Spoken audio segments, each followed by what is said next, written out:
Hey guys, so I wanted to do a lesson real quick on a new biome that we haven't covered. This is the Tundra biome. Oh, hang on, let me fix my screen. Do it like that. Alright. So you may be wondering, what is a tundra biome? So a tundra biome is cold and a treeless plain. So here's a picture right here on the side. The weather and the climate is harsh, so it makes it hard for plants and animals to survive year-round.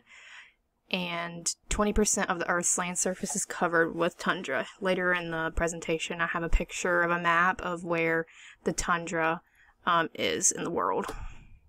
So what are the characteristics of a tundra?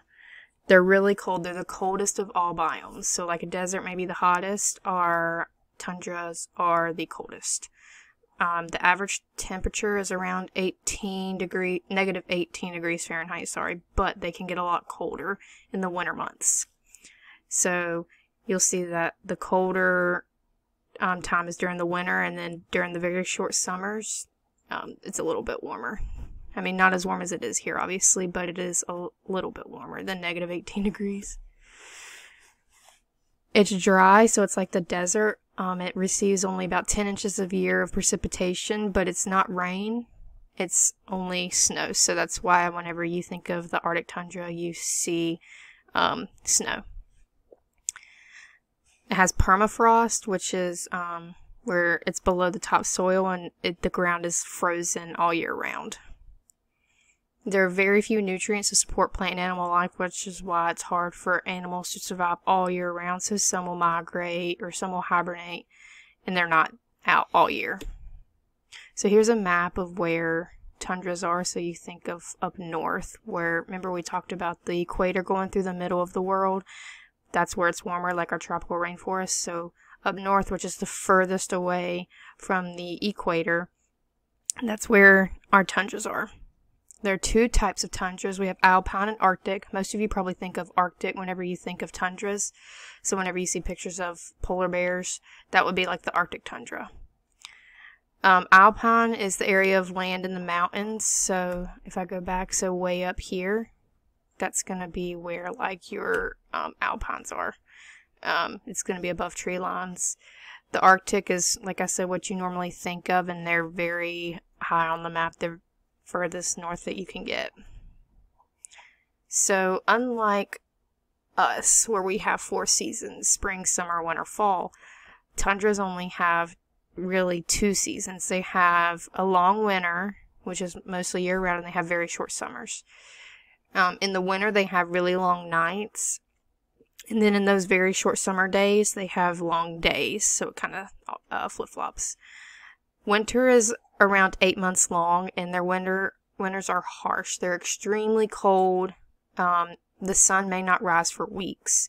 The temperatures may reach negative 60 degrees Fahrenheit. So I would say the coldest we get here may be like 10 degrees, and we haven't even had that here recently, so you probably couldn't even imagine what negative 60 degrees feels like. Like I said, the summers are shorter. The sun in the summer may be up for 24 hours. So you see the sun may be up for 24 hours here, but in the winter it may not rise for weeks, which I thought was kind of cool. Their temperatures may reach 50 degrees in the summer, so you probably wouldn't even want to go swimming. But like I said, if it's harsh for animals to live, majority people do not, there's no people there. Some snow may melt, which causes wetlands to form because for snow to, stay snow, it has to be around 32 degrees. So what are some plants that are in tundras? You'll see a picture here where they're pretty much just grasses, shrubs, herbs, and lichens. So you see how the bushes kind of stay close to the ground, and they're like in groups. So you have a group right here, a group right here. They're in groups.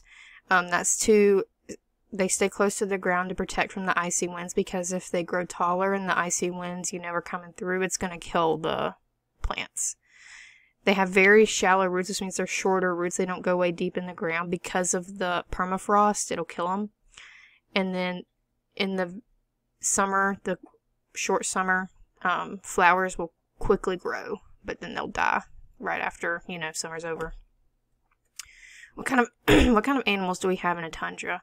So more animal activity during the summer. So I read that polar bears will, come to the, or come out or come to the tundras during the summer, and that's when they have their babies. That's when their babies are born. So majority of the birds go south for the summer because it's warm.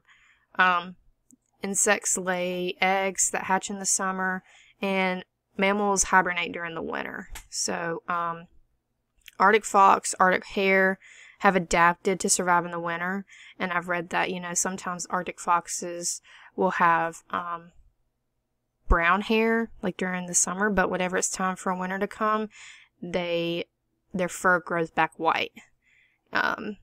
There are a couple of active winter animals, so that means they're out year, or during the winter. They don't go and hibernate, which is like the snowy owl, the musk oxen, and I don't know if I'm saying this right, but I think it's ptarmigan.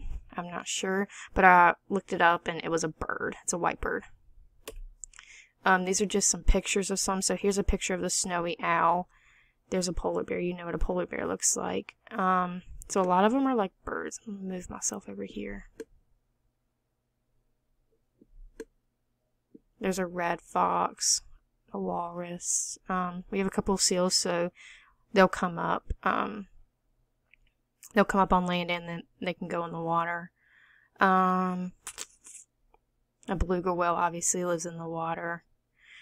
They didn't have a picture of the bird, the ptarmigan. Let me look that up for you so you can see real quick. Ptarmigan. I just want you to see what it looks like. So there it is right there. It says they're like in Canada, so way up north, so that's right. I want to show you some other animals real quick. Animals in the tundra. Move myself back down here.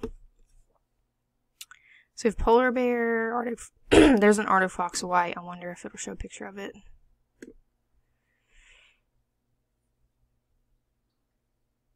See, there's one with brown hair, and then it'll grow back white. Can we go back? There's a snowy owl. The Arctic hare is like a little bunny. So stinking cute. So you can see there is a variety, but it just makes it hard for some of these animals to live because of the harsh conditions. It's like in the desert, it's kind of hard for some of the animals to adapt to that hot climate. So same with the tundra, it's hard for them to adjust to a cool, well, actually cold climate. It's not cool, it's really cold. Yeah, so you can look on Ducksters and Google to look for some of these things. Next week, I do have, as part of your playlist, a virtual field trip in a tundra. It is an hour long, but what I want you to do is kind of watch it in segments. It breaks it down to segments, so you can do that, or you can sit and watch it for the whole hour. I don't care. But it takes you in and it shows you what happens when polar bears, or how polar bears live, and different things like that, different animals, and how the climate is and the conditions. So I thought that would be pretty cool for y'all to see. So if you have any questions, just message me on Dojo or on Google Classroom and I'll get back with you. And there's an inbox on Canvas, but I know Canvas has been crashing a lot lately, so just let me know if you have any questions, okay?